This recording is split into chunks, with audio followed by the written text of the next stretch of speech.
Hey guys, Chelsea from Attention to Details, and we are doing a quick step-by-step on how I would approach detailing a vehicle, especially when the outside maybe parked under a tree, or it's been neglected, or it's been a hot minute since you've actually done anything on the exterior of your vehicle. We're doing inside and outside on this Kia Soul, but I want to share with you guys products and tools and how I would approach a vehicle such as this. You saw the befores. Let's go ahead and get into it, and let me share with you the products that we're going to be using today. So when you've got black mildew that is kind of accumulated from being exposed to the elements for too long and hasn't had a good contact wash or protection, or maybe even a wax or sealant, what can happen is if you let it sit on there for too long, it will actually start to eat into the clear coat of your vehicle. I've had some vehicles where you see these black dots right here, they kind of pit into the clear. Now, we have a cooler morning this morning. We're August and we're finally getting into a break in the weather, so we have some morning dew on there, and you can see it's actually like kind of softened some of this dirt. So normally I start on the interior and then I do the exterior, but because I have this dew on there and it's kind of pre-moistened or softened a lot of this mildew, we're going to go ahead and wash it first. Now, you could use a standard hose, but it's not going to blast this dirt and this kind of mildew off. And what I want to do is allow my tools and my chemicals to do a lot of the heavy lifting for me.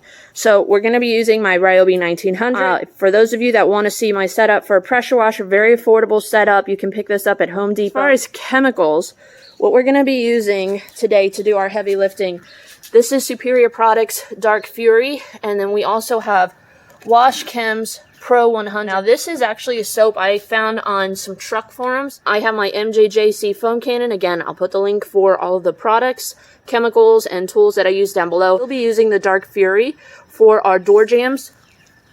So you can see, hopefully this can focus all right for you. We've got a lot of just dirt that has built up and accumulated along our windowsills, but especially along our door jambs here.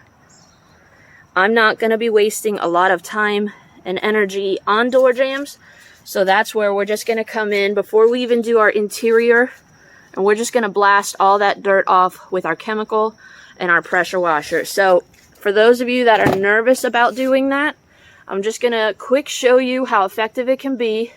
It's a great way to quickly get all of this dirt right off the vehicle, and I'm doing it before I do the interior because even if I get a little bit of water here, we're going to be shampooing the seats, we're going to be cleaning all the plastics. This is no more water than if you were to open your door during a rainstorm. It's going to get wet. I think car manufacturers design things that they can get a little wet and abused because of weather, etc. So for those of you that are nervous about that, don't worry. But we're going to go into time lapse for our door jambs and also for our pre-foam, our rinse. We're going to let all of that soak on there, rinse it off, and then I'll bring you guys back to show you how much heavy lifting can be done with the proper tools and chemicals. So here's our before. Let's go ahead and get this baby clean.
Alright, so we just got done with our initial pressure rinse.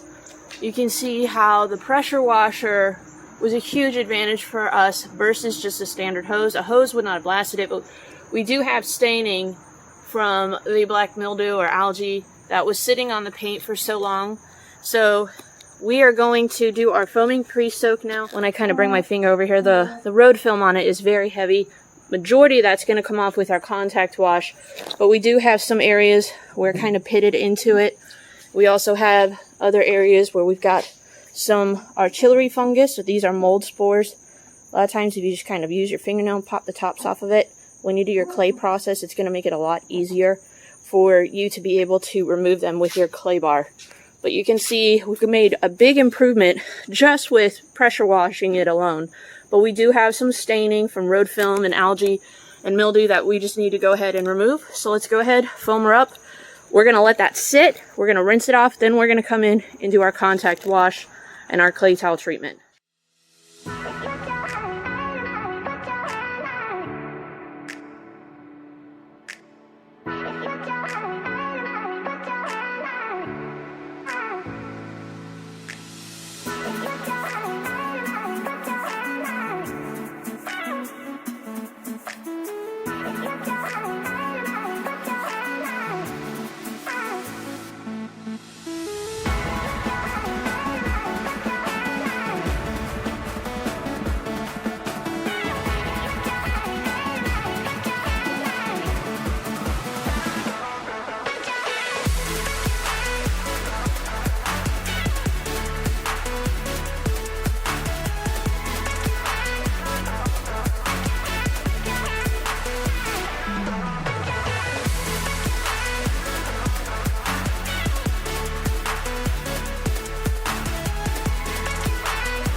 Alright, we are all done with our wash and our clay towel.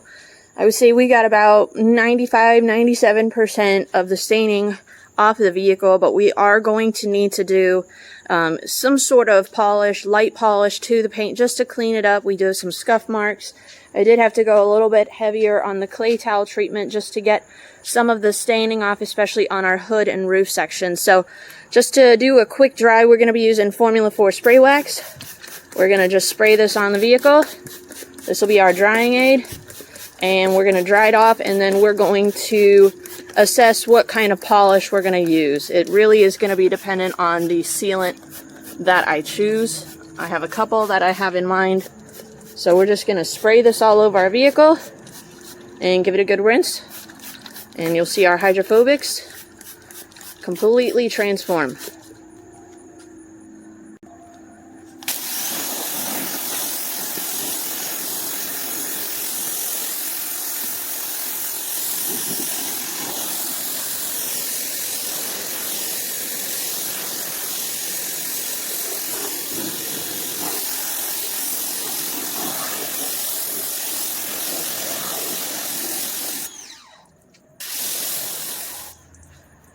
So let's get her dry.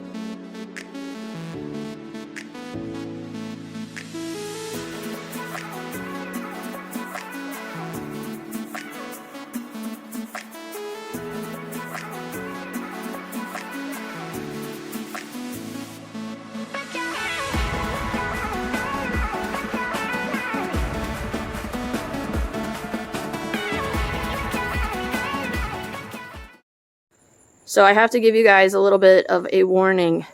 If you use Total Detailing Kinetic as a drying aid, be very careful, because it can make the surface so slick that if you put your hand on it to dry a lower panel, your hand just might slip off and you do a faceplant on the panel. I haven't polished this vehicle yet, and this is the power of Kinetic. A proper wash, decon, and drying aid. The gloss and shine that's coming out this vehicle looks like I've polished it. What I can't transmit through this screen though is just the slickness. It literally feels like silk. When the customer brought this in, it sounded like 400 grit sandpaper. It was just shh, shh, shh, shh. And now, like, I can't stop touching the paint. We still have some staining on the paint where some of the contaminants have bonded into the clear, so we're going to polish those off. It should come off quickly, hopefully with a cleaner wax or some sort of all-in-one. But seriously guys, if you haven't tried this out for yourself, I'm going to put the link for it down below. I encourage you guys to check it out. I would say it's better than Bead Maker. Smells amazing. It's going to leave your paint super slick. It's going to give you a safe drying method. We are all ready to polish. We've got our orange pads from Lake Country ready to go. Those are fantastic for just light paint enhancements, all-in-ones. We're going to be using my 15mm long throw from Griot's Garage. Absolutely love that polisher. Cuts quickly, works a larger area than, let's say, a small throw 8mm or 9mm polisher. So I'll be able to quickly work around with this vehicle. Because we are working in the shade, I don't necessarily have to worry about, you know, having a sun-friendly product, but customers' budget is very limited. So I'm trying to pick a product that is going to be easy on, easy off. I don't necessarily have to work it 4 or 5 passes, maybe 2, 3 very quick passes just to clean the paint more than anything. But because this sits outside exposed to the elements, I don't want just something like an HD Speed that has a very weak sealant within it. That may last you a couple weeks, maybe a month or 2 maximum. I want to actually put a ceramic sealant on this, and instead of me having to do a one-step panel wipe, then apply it, we're actually going to use a ceramic infused one-step from Mckees 37. This has protection by itself, but we're going to actually top this with a ceramic sealant, so it's going to pair really nicely. It's just going to kind of be stacking it and layering it. It should pair extremely nice with it. So let's go ahead, do our polishing, and get this vehicle cleaned up, and I'll bring you back when we are all done applying our sealant for you to see the finished look on the outside.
So I wanted to take a quick pause. For those of you who struggle with impossible carpet, which that is what this is, you can see the texture, there's really no fiber to it. It's almost like you're working with artificial turf. That's how I kind of equate it as far as texture. When you've got dirt that's deeply embedded like this, and you go over it with your vacuum and it's really not coming up, you need a good stiff brush. Now this is, I'll put the link for it down below. It's just a cheap brush that I picked up off a detailed image. And you just come in and just go over the carpet. You can use a drill brush, but there's a lot of sand in here and I don't want to make more dirt or more work for myself. So something like this is just going to be great to come in, especially your tight areas.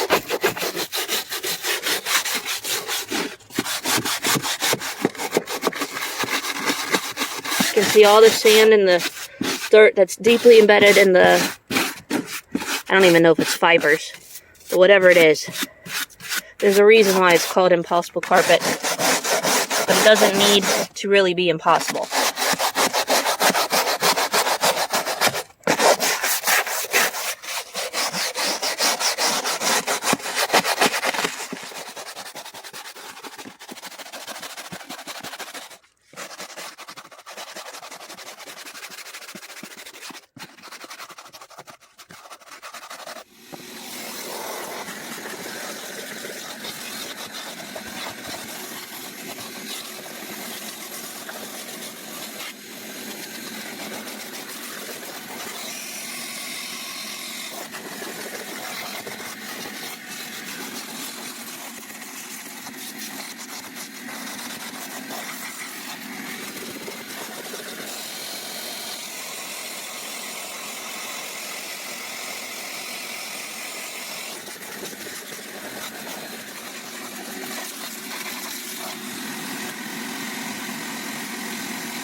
Alright, so you can see we were able to deep clean the impossible carpet. We didn't need any sort of fancy tools, air compressors, drill brushes. You just need a really good stiff brush. Like I said, I'll put the link for it down below, but maybe this can help some of you guys out. I'm going to share with you guys a quick tip now on how to get deeper, clean results for mats that are heavily embedded with dirt. So you can use a variety of tools to deep clean mats. Here I'm just using a pet hair brush. There was a lot of human hair and pet hair, and I'm just pushing it towards the vacuum, make less work for myself. This is a great way to kind of pre-vacuum it. And then we just do a quick pass with our vacuum, and there was still a lot of deep embedded dirt, especially where the feet rest on the mat. Even with our stiff brush, I was struggling to get it all out. A drill brush is another effective way. So I'm using a rubber mallet on some raised deck tiles, and I'm just actually pushing the dirt to the surface by beating it out of the mat. You can see how much dirt we are knocking out of the mats. And this is a great way without expensive machinery. Some people will use a polisher without any sort of pad and the vibrations to push the dirt out. But if you don't want to have to spend expensive money on a piece of equipment, this is a great way to knock a lot of the dirt out of the mats. You can see after our third round, we barely have any dirt. So now I know when I come in with my extractor, I'm not going to have to spend as much time extracting, and I'm not going to have as much risk of wicking because I've gotten as much of that deep embedded dirt out of the mat. So we're just going to do this to both of our front mats that are very heavily soiled, and around 3 trips is normally all that's necessary for me to do it. I always kind of vacuum in between each time. That way I'm vacuuming up whatever dirt I knock loose, and you can see by our third time we've cleaned a lot of that dirt. Now when I extract, it's going to be a lot easier. So we're using Bonnet Pro Rocket Revive It 5:1 with my white drill brush, and then we're going to be using my Aqua Pro Vac with some cold water. You can see from our water that we are pulling up, there's not a lot of soiling. That's because we've been able to remove as much of the loose soiling as possible. It's just making this step so much faster. I don't have to put as much moisture on the mats, which means they're going to dry faster and a faster turnaround for my customers. So that's one of the benefits of removing as much loose soiling from your carpets as possible. Is going to just make the extraction method so much faster and more efficient.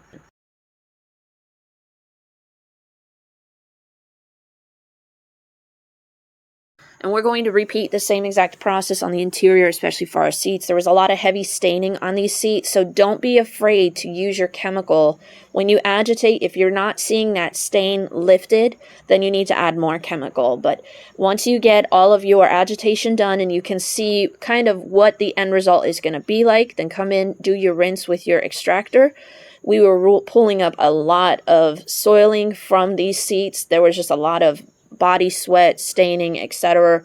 within them.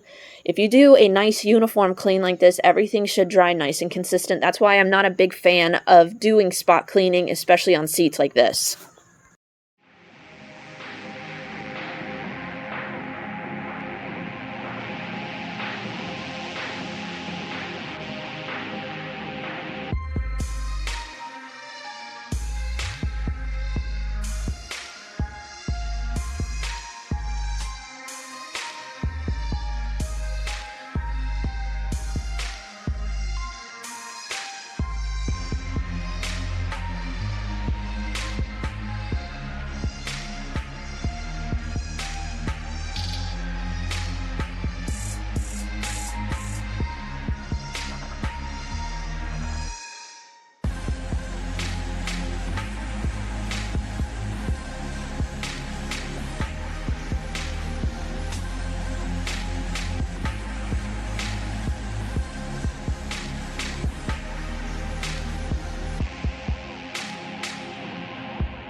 Alright, and we are all done with our full detail for our Kia Soul. Hopefully you guys enjoyed a different format like this where I share a little bit more in-depth the products, the tools, the techniques, and maybe some pro tips along the way. If you enjoy this kind of format, make sure you guys comment down below. And if you learned anything new, make sure you give us a like and subscribe. Thank you for tuning in.